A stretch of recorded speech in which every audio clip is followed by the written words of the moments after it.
রাধে রাধে বন্ধুরা, ছোটদের ভালোবাসা, বড়দের প্রণাম।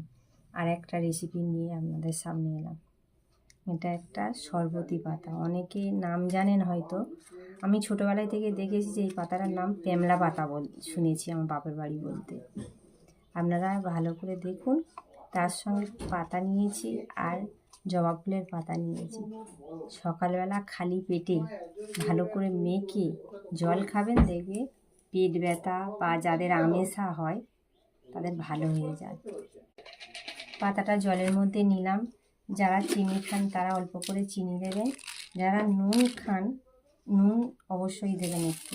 নুন চিনি দিয়ে একসঙ্গে মাখবেন, তাহলে এই পাতাটার সঙ্গে একসঙ্গে মেখে যাবে। আলাদা করে আর চিনি নুন আপনাদের আর দিতে হবে না বা ফাঁটতে হবে না। মাখলে এটা একটা আলাদা একটা সুন্দর কালার আসবে। দেখুন যারা বন্ধুরা, দেখুন কালারটা কীরকম এসেছে, একটু কালচে কালচে খয়েরি মতন কালার এসেছে। অনেকে হড়হড়ে ভেবে ফেলে দেবেন না, কিন্তু এর উপকার খুব উপকারিতা পাতা। আপনারা ছাঁকনি দিয়ে ছেঁকে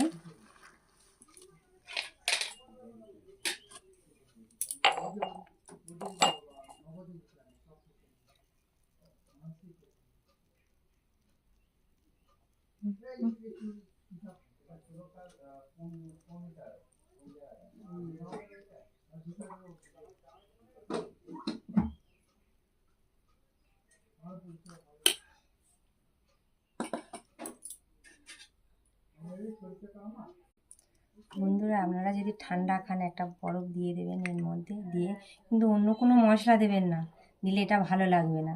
আপনারা এটা খালি পেটে সকালবেলা কিন্তু খাবেন অবশ্যই।